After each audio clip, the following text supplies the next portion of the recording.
बिस्मिल्लाहिर्रहमानिर्रहीम। अस्सलामु अलैकुम वरहमतुल्लाहि वबरकातुहू। Myself is Arsalan Rashid. I am your mathematics teacher. आज का हमारा जो टॉपिक है वो चैप्टर नंबर 10 का फंडामेंटल लॉ ऑफ ट्रिग्नोमेट्री है। फंडामेंटल ऑफ ट्रिग्नोमेट्री में हमने आज सीखनी है कि डिडक्शंस क्या होती हैं, यानी उन्हीं फंडामेंटल ऑफ ट्रिग्नोमेट्री की मदद से नए फार्मूले कैसे ड्राइव किए जा सकते हैं। कुछ वैल्यूज़ हैं जो हम क्या करेंगे, पुट करेंगे तो हमें नए फार्मूले मिल जाएंगे।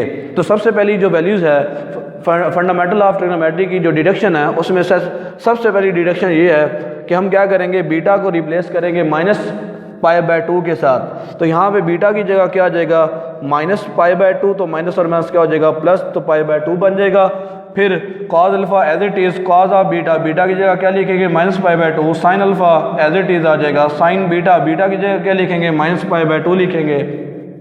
लिखने के बाद ये कुछ सिनेरियो इस तरह का बन गया। यहाँ पे cos के साथ नेगेटिव एंगल लिखा है, negative cos negative π/2, sine negative π/2। इन दोनों की हमने चैप्टर नंबर 9 के अंदर डिडक्शन पढ़ी हैं, जिन्हें नेगेटिव एंगल आइडेंटिटीज कहते हैं। नेगेटिव एंगल में क्या होता है कि cos के साथ अगर नेगेटिव एंगल आ जाए तो cos क्या करता है, माइनस को ऑब्जर्व कर लेता है वो इवन फंक्शन की वजह से। और ऑड फंक्शन में क्या होता है कि साइन के साथ अगर नेगेटिव वैल्यू हो, नेगेटिव एंगल हो, तो वो क्या करता है, माइनस को बाहर निकाल देता है। तो ये दो फार्मूलाज जो हैं वो हम यहाँ पे यूज़ करेंगे। तो यहाँ पे जो माइनस का cos के साथ माइनस है वो ऑब्जर्व हो जाएगा, यहाँ पे साइन के साथ जो नेगेटिव है वो बाहर निकलेगा, तो बाहर वो पॉजिटिव है तो उसके साथ मल्टीप्लाई होकर यहाँ पे क्या आ जाएगा, नेगेटिव।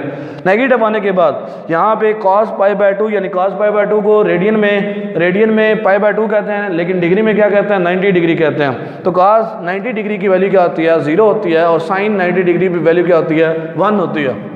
अगर यहाँ पे दोनों लिखेंगे तो cos 90 की जगह जब आप 0 लिखेंगे तो ये पूरा फैक्टर क्या हो जाएगा, 0।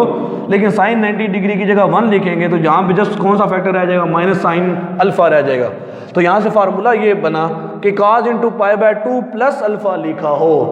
cos के साथ अगर 90 डिग्री में कुछ एंगल ऐड हो रहा हो तो आपको रिजल्ट में क्या मिलेगा, माइनस साइन एंगल वो जो साथ में लिखा होगा। अगर अल्फ़ा लिखा है तो अल्फ़ा मिल जाएगा, थीटा है तो थीटा मिल जाएगा, जो भी एंगल आप सिचुएशन के मुताबिक आपके पास होगा। नेक्स्ट क्या होगा, नेक्स्ट रिप्लेसमेंट ये करेंगे कि ये cos अल्फ़ा माइनस बीटा वाला फार्मूला है। अगर हम cos अल्फ़ा प्लस बीटा मालूम करना चाहें, यानी दो एंगल्स ऐड हो रहे हो तो cos उसके ऊपर अप्लाई करें तो रिजल्ट क्या मिलता है। तो हमने यहाँ पे ये किया कि बीटा को रिप्लेस कर दिया किसके साथ, माइनस बीटा के साथ। ये देखें फंडामेंटल लॉ के साथ यहाँ पे बीटा को रिप्लेस करेंगे माइनस बीटा के साथ, तो माइनस और माइनस प्लस हो जाएगा, cos अल्फ़ा प्लस बीटा बन जाएगा। और यहाँ पे बीटा की जगह लिख देंगे माइनस बीटा, और साइन बीटा के साथ भी क्या लिख देंगे, माइनस बीटा। बाकी वैल्यूज़ के ऊपर कोई इम्पैक्ट नहीं आएगा।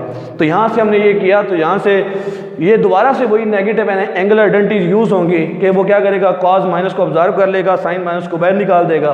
तो नेगेटिव एंगल आइडेंटिटी यूज़ करने से cos का जो नेगेटिव साइन है वो ऑब्जर्व हो जाएगा, लेकिन साइन का जो नेगेटिव है वो ऑब्जर्व नहीं होगा बल्कि वो बाहर निकाल देगा, यहाँ पे नेगेटिव आ जाएगा। तो यहाँ पे फार्मूला क्या बना, cos alpha plus beta is equal to cos alpha cos of beta minus sine alpha sine of beta. हमारे पास नया फार्मूला बन गया। इन दोनों फार्मूला में फ़र्क कोई नहीं है। अगर यहाँ पे इधर cos अल्फ़ा माइनस बीटा होगा, माइनस होगा तो यहाँ पे क्या आ जाएगा, प्लस आ जाएगा। यहाँ पे अगर प्लस होगा तो यहाँ पे क्या हो जाएगा, माइनस। लेकिन ये फंडामेंटल लॉ है, ये उसकी डिडक्शन है। नंबर 2, उसके बाद जो डिडक्शन सीखनी है वो ये सीखनी है कि अगर हम यहाँ पे अल्फ़ा को रिप्लेस कर दें, क्योंकि हमने साइन वाले फार्मूले बनाने, साइन अल्फ़ा प्लस बीटा क्या होगा, साइन अल्फ़ा माइनस बीटा क्या होगा। इसको बनाने के लिए हम इसी डिडक्शन के अंदर अल्फ़ा को रिप्लेस कर देते हैं π/2 प्लस अल्फ़ा के साथ। उसका एडवांटेज क्या है, ये देखें, जब आप अल्फ़ा की जगह π/2 प्लस अल्फ़ा लिखेंगे और यहाँ पे इस अल्फ़ा की जगह π/2 लिखेंगे, इस अल्फ़ा की जगह भी π/2 लिखेंगे और बाकी वैल्यूज एज इट इज़ रखेंगे। उसका फ़ायदा ये देखें, cos के साथ π/2 प्लस एंगल कोई लिखा हो, cos के साथ कोई एंगल 90 डिग्री प्लस अल्फ़ा लिखा हो, कुछ एंगल लिखा हो, तो इसका आंसर क्या आएगा, माइनस साइन अल्फ़ा आएगा। तो इसकी जगह हम क्या लिख लेंगे, minus sine of theta use करेंगे। इसकी जगह मैं इन दोनों एंगल्स को एक ही एंगल कंसिडर कर रहा हूँ। जैसे यहाँ पे अल्फ़ा है तो अल्फ़ा है, ये सिंपल अल्फ़ा प्लस बीटा है, तो ये एक एंगल है और उसके साथ 90 डिग्री है। 90 डिग्री प्लस कुछ एंगल हो तो उसे क्या लिखते हैं, minus sine into alpha plus beta लिखेंगे। और यहाँ पे cos इंटू π/2 प्लस अल्फ़ा है तो यहाँ पे भी आप क्या लिखोगे, माइनस साइन अल्फ़ा लिखोगे। ये आपको फार्मूला यूज़ करेंगे। उसके बाद लेकिन साइन के साथ अगर 90 डिग्री प्लस अल्फ़ा लिखा हो तो वो क्या करता है, cos आंसर देता है, लेकिन आंसर क्या देता है, पॉजिटिव देता है।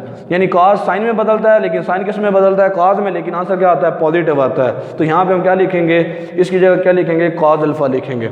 कॉज अल्फा लिखने से इन दोनों में से माइनस कॉमन आती है, माइनस कॉमन लेने से माइनस माइनस के साथ क्या हो जाएगी, कैंसिल। तो फार्मूला बना sine alpha plus beta is equal to sine alpha cos of beta plus cos alpha sine of beta.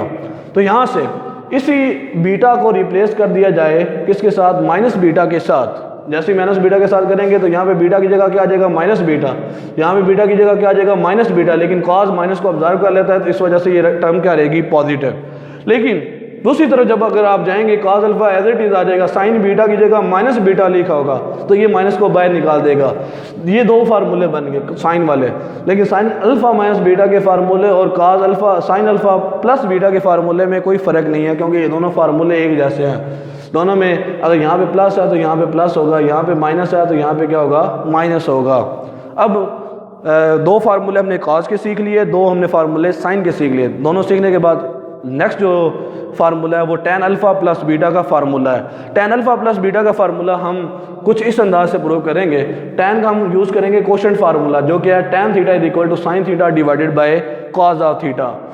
और इस टेन अल्फा प्लस बीटा का फार्मूला बनता है tan alpha plus tan of beta divided by 1 minus tan alpha tan of beta. ये बनाना है हमने formula. तो इसको बनाने के लिए हम इसी टेन अल्फा प्लस बीटा के ऊपर क्या करेंगे, कोशेंट फार्मूला लगाएंगे। वो क्या होगा, sign alpha plus beta divided by cause alpha plus beta.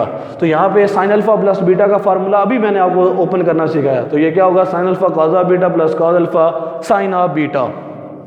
और नीचे है कॉज अल्फा प्लस बीटा का फार्मूला, जो कि आपके सामने लिखा हुआ है। वो है cause alpha cos of beta minus sine alpha sine of beta. इसको यूज़ किया। यूज़ करने के बाद हमने टैन बनाना है। टैन क्या होता है, टैन होता है sine theta over cos theta. अगर ऐसा है तो ऊपर साइन आना चाहिए, नीचे कॉज आना चाहिए। तो इस वजह से यहाँ पे sign alpha cos of beta है, यहाँ पे cause alpha sine of beta. तो हम क्या कर देते हैं, cause alpha cos of beta, यानी हम किसके साथ डिवाइड करने लगे हैं, cause alpha cos of beta के साथ क्या कर देंगे, डिवाइड कर देंगे। ये डिवाइड करेंगे कॉज अल्फा के साथ, कॉज अल्फा के साथ, cause alpha cos of beta के साथ नोमिनेटर को भी और डिनोमिनेटर दोनों को डिवाइड करेंगे। तो यहाँ पे हमने इसी काम को यहाँ पे कर दिया। वो क्या बनेगा, cause alpha cos of beta इधर इस वैल्यू के साथ भी डिवाइड हो गया, इस वैल्यू के साथ भी, और बटे में भी cause alpha cos of beta के साथ डिवाइड हो गया, और यहाँ पे sine alpha sine of beta के साथ डिवाइड। यहाँ पे कुछ कैंसलेशन हुई है। वो कैंसलेशन क्या है कि कॉज ऑफ बीटा के साथ, cause alpha cos of alpha के साथ, ये दोनों वैल्यूज जो हैं ऊपर cause alpha cos of beta के साथ क्या हो जाएंगी, कैंसिल। तो रिजल्ट क्या बना, साइन अल्फा और कॉज अल्फा क्या बनता है, tan alpha, sign beta over cause of beta क्या बन जाता है, टेन ऑफ बीटा। और यहाँ पे इसकी जगह क्या आ जाएगा, 1, दरमियान में माइनस है। Sine alpha over cause alpha क्या होता है, टेन अल्फा होता है, और sign beta over cause of beta क्या होता है, टेन ऑफ बीटा। तो इससे फार्मूला हमारे पास टेन अल्फा प्लस बीटा का बन गया। अगर इसी बीटा को रिप्लेस कर देंगे माइनस बीटा के साथ, तो formula tan alpha minus beta कैसा बन जाएगा, tan alpha minus ten of beta 1 plus ten alpha tan of beta formula बन जाएगा। दोनों फार्मूला में फ़र्क क्या है कि यहाँ पे प्लस है तो सामने प्लस और नीचे माइनस, यहाँ पे सामने माइनस है तो इधर भी माइनस है और नीचे क्या हो जाएगी, प्लस हो जाएगी। ये कुछ तब्दीलियाँ हैं जो आपको मैंने सिखाई हैं। तो फंडामेंटल लॉ ऑफ ट्रिग्नोमेट्री की जो डिडक्शंस थी वो हमने सीख ली हैं। तो fundamental of trigonometry very very important है। इसका एक लॉन्ग क्वेश्चन बनता है, फंडामेंटल ऑफ ट्रिग्नोमेट्री को स्टेट करें और प्रूव करें। उसकी कुछ डिडक्शंस हैं, ये डिडक्शंस हम फार्मूले के तौर पर यूज़ करते हैं। फार्मूले हम याद करेंगे, ये 6 फार्मूले हैं, cause alpha minus beta, cause alpha plus beta, sign alpha plus beta, sine alpha minus beta, ten alpha plus beta, tan alpha minus beta. तो ये 6 फार्मूले हैं जो हमने याद रखने हैं। तो नेक्स्ट वीडियो के अंदर हम सीखेंगे इसी चैप्टर के नेक्स्ट टॉपिक के अंदर जाएंगे। नेक्स्ट टॉपिक है हमारा अलाइड एंगल। अलाइड एंगल को कैसे डील किया जाता है, अलाइड एंगल होता क्या है, इसके मतलब सीखेंगे। तब तक के लिए अल्लाह हाफिज़।